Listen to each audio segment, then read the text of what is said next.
بسم الله الرحمن الرحيم رب اشرح لي صدري ويسر لي امري واحلل عقدة من لساني يفقهوا قولي اللهم صل على فاطمة وابيها وبعلها وبنيها وسر المستودعيها بعدد ما احد به علمك بسم الله الرحمن الرحیم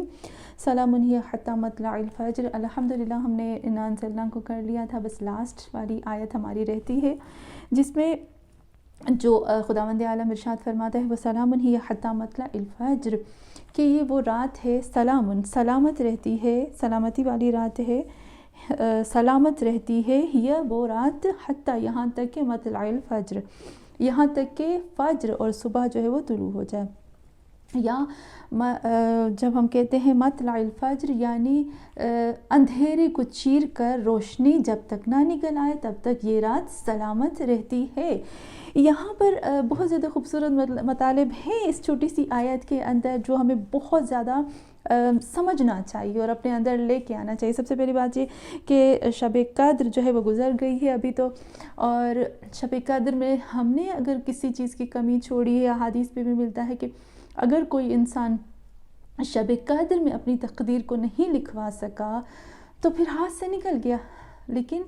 اللہ جو ہے وہ پھر بھی موقع دیتا ہے. تو حدیث میں ملتا ہے کہ روز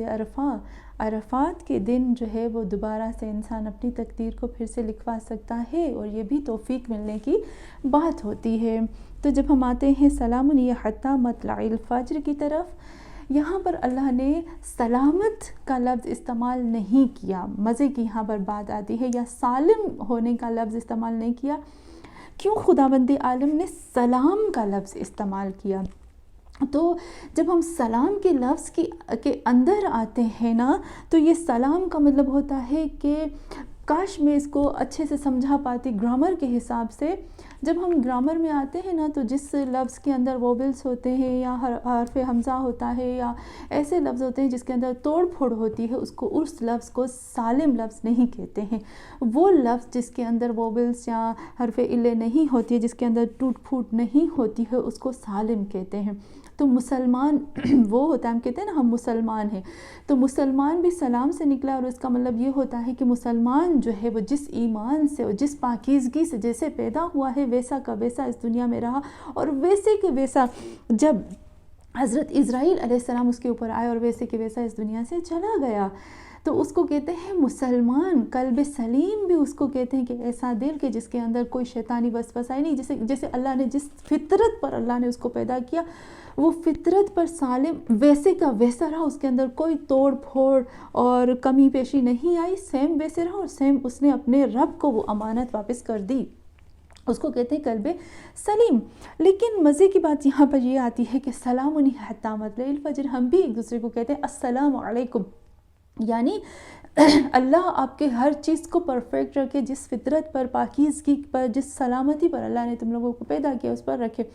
لیکن اس کی یہ میننگ تھوڑی سی نہیں ہوتی ہے، اس کو تھوڑا سا ہم چینج کرتے ہیں کہ سلام جو اصل میں ہے، سلام جو ہے وہ اللہ کے ناموں میں سے ایک نام سلام بھی ہے. تو سلام ہی حتی مطلع الفجر، میں یہ نہیں کہتی کہ سلام کا میننگ سلامتی نہیں ہے، لیکن اس کی ایک بہت خوبصورت میننگ ہم یہ کر سکتے ہیں کہ اس رات میں ہمارا رب جو ہے اس کی وہ کوالٹی جو سلام ہے، وہ اللہ جو ہے وہ پوری رات جو ہے وہ اپنے بندے کا محافظ، اپنے بندے پر وہ اللہ جو سلام ہے خود بذات خود اپنی ذات کو اپنے بندے پر پہنچاتا ہے، اپنی رحمتوں کو، برکتوں کو، اپنی تمام چیزوں کو اپنے بندے تک پہنچاتا ہے، یہاں تک کہ اس اندھیرا جو ہے وہ چیر کر اس میں سے روشنی، نور نکل آتا ہے. تب تک یہ سلسلہ خدا وہ اللہ جو کہ سلام ہے وہ مسلسل کرتا رہتا ہے. اور